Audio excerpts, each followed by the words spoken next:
The most visible student is not always the one who is ready. We are very good at spotting confidence. We are not as good at spotting character.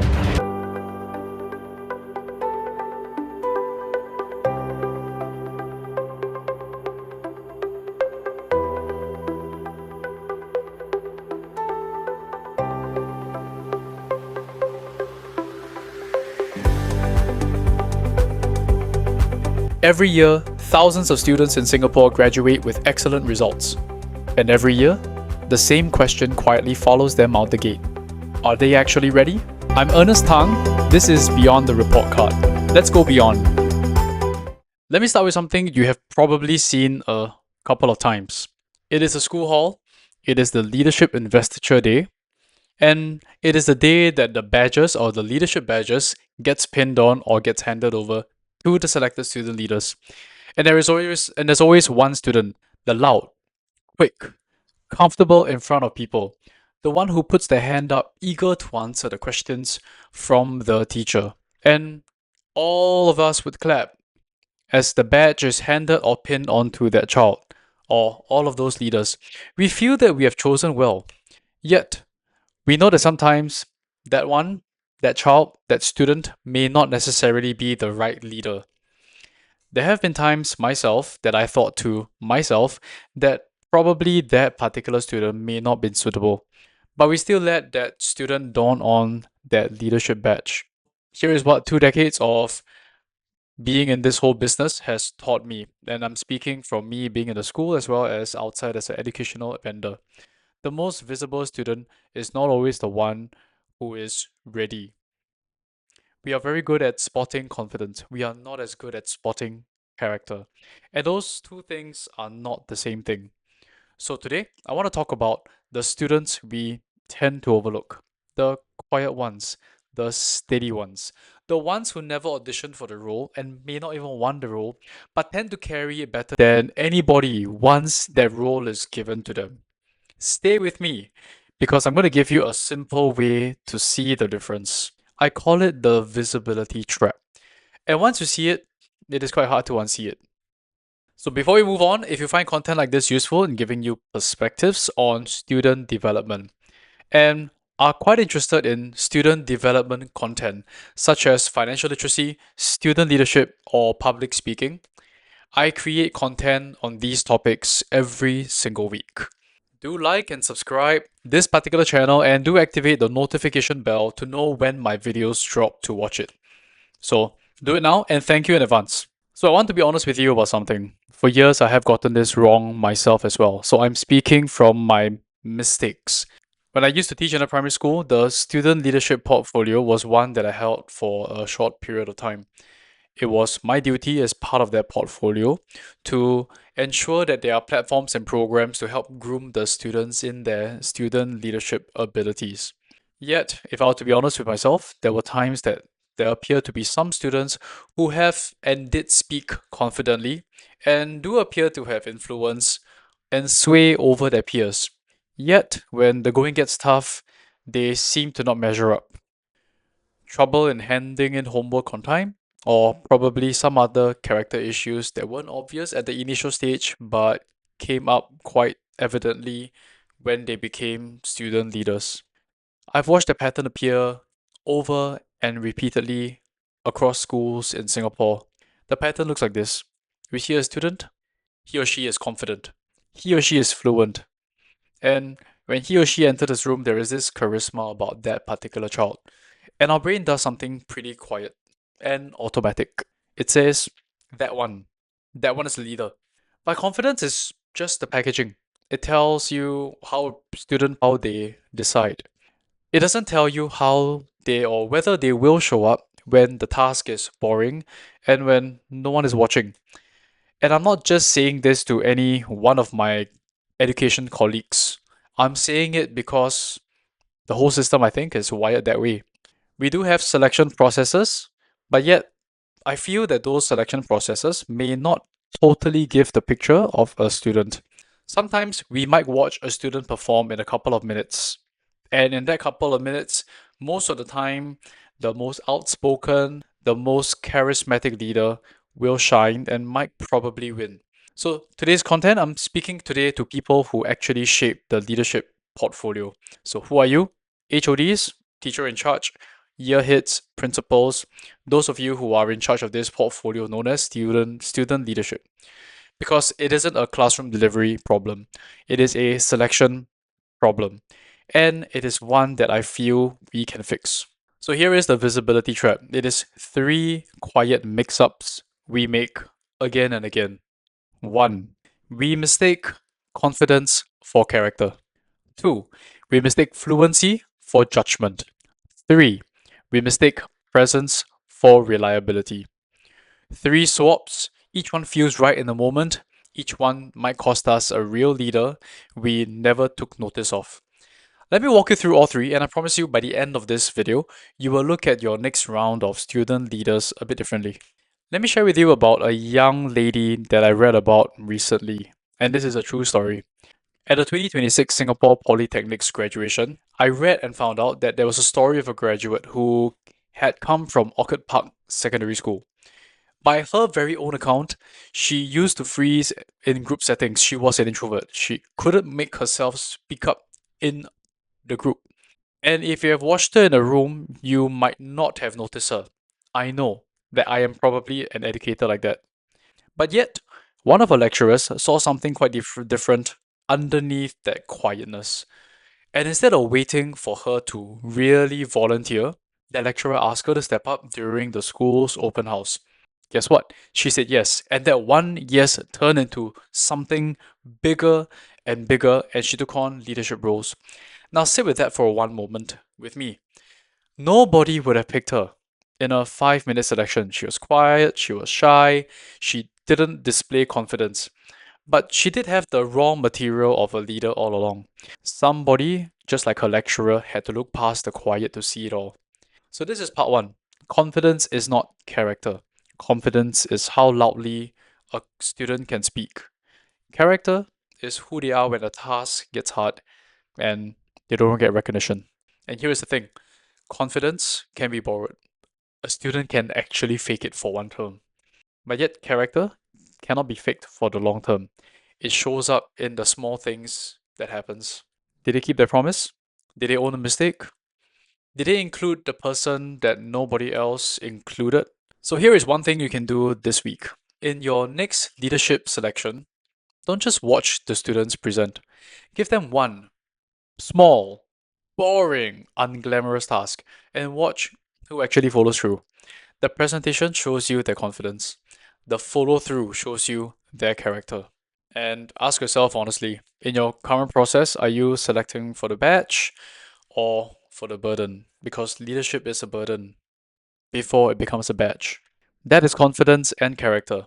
Now, let me take you through the second swap because that one is subtler. Some students can talk, and I mean really talk. They can stand up, no notes, and say something that sounds really convincing. And we lean in because it sounds like leadership. But sounding right and being right are two completely different things. I remember a time when there was this student whom I'm going to call A. And A was quite eloquent. When A spoke, A was able to sway the opinion of A's peers. Yet somehow, by having swayed that opinion, that decision, it actually caused that group to make a decision that that caused their project to backfire. Now, even though I hinted at that possibility, I didn't want to push them to make a different decision because I wanted them to learn from that particular experience. And guess what? That project eventually did fail. And I realized that just because A was pretty influential, it doesn't mean that A was the best leader. So, therefore, this is part two. Fluency is not the same as judgment. Fluency is the ability to speak well, judgment is the ability to think, having the foresight before speaking. And a student can have a great deal of one and almost zero of the other. So, here is why this matters so much. When we hand a title over to the most fluent student, we are quietly teaching the whole cohort a lesson. We are teaching them that leadership is just about how well we speak. And the thoughtful students, the one who pause, the one who weighs, the ones who say, I am not sure, they learn to keep quiet. And we might lose them. I know what some of you are thinking, but Ernest, we need students who can speak. And of course, we do. I am not asking you to reward silence. That is not what I'm asking for. I'm asking you to stop rewarding noise. It's a bit different. So let's try this. The next time a student gives you a fluent, confident answer, ask them a probing question next. Ask them, what would you do if you were wrong? Watch what happens, see how they answer. The fluent students, without judgment, will keep performing. And the student with judgment will pause and think. That second student is the one that you want. Does the selection process that you have in place ask a student to sit, think, ruminate over a problem, a difficult one, or does it ask them to present a polished, well thought out one? Because judgment only shows up under a little bit of pressure. Now, let me take you to the third swap. This one is the quietest of all, and it might be the most important. Presence is the thing that some students have where the room just notices them. They walk in, you feel it, and we love it because it does look like leadership. It's like a rock star. But presence get you noticed, it doesn't get the job done. I remember this other student from another school that I taught in. Let's call this student B. B was that kid who would quietly arrange the furniture in the classroom after school on B's own terms when everybody has left and the furniture was pretty messed up. Just pure service. No shouting from the trumpet, no shouting from the mountaintop, no beating B's chest. It just came to a point that some of B's classmates began to notice that their furniture the following day was neatly arranged when they arrived in the morning, when the previous day itself it was really messy. That's when I called it out. I was like, hey guys, B is actually the one doing it daily. That was when B gained the respect of all of B's peers. That is part 3. Presence may not be reliability. Presence is what a student is like when everyone is looking. Reliability is what they are like when no one looks. And leadership, real leadership, lives almost entirely within the second space. Think about the adults you do trust in your own life. I know I do have a couple of them. And I guess they are probably not the most charismatic people that you, but they are the ones who show up and the ones who do what they said they will do.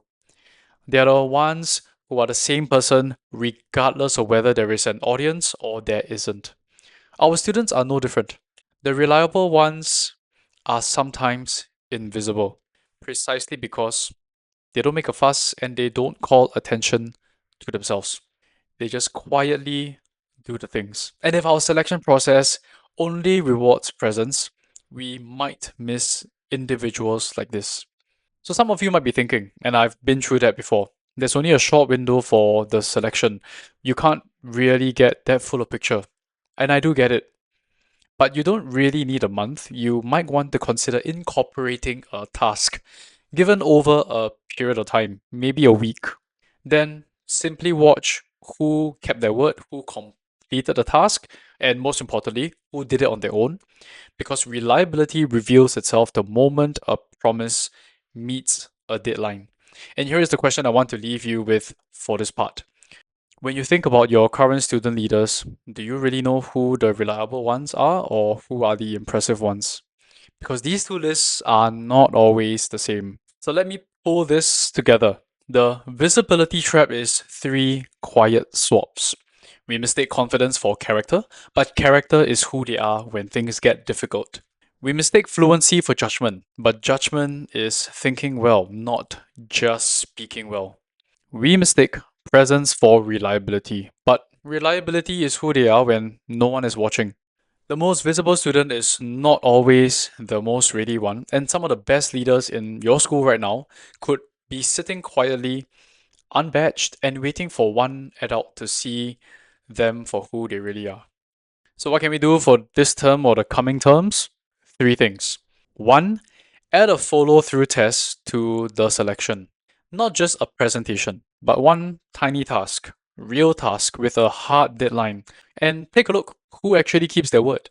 Character and reliability show up in a follow through, never in the pitch. 2. Ask a second question.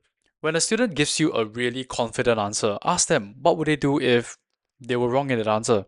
You are looking for judgment, not fluency. The pause that they give tells you more. 3. Go and find a quiet student this week. And it isn't any student. It is a student who has something that you have sensed but didn't quite know and want to test. And do what the SP or Singapore Polytechnic lecturer did. Don't wait for them to volunteer. Tap them on the shoulder and give them an opportunity. You might change the entire course of that one child's life, just like the story of the starfish on the beach. So, if you are a school leader watching this and you want to rethink how your school builds and spots real leaders, not just the visible ones, this is exactly the kind of work that we do at Leaven Academy. We help schools across Singapore design leadership programs that form character, judgment, and reliability, not just presence. And if you would like a consultation with myself or my team, you might want to head over to our link down below and hit the inquire button and contact us, and I'll be happy to reach out to you. If this idea landed with you and you are keen to learn more, you might want to watch the next video on why the quiet students in the class are often carrying more than we realize. It goes deeper than this particular video that I have. I'll catch you in the next one. Take care.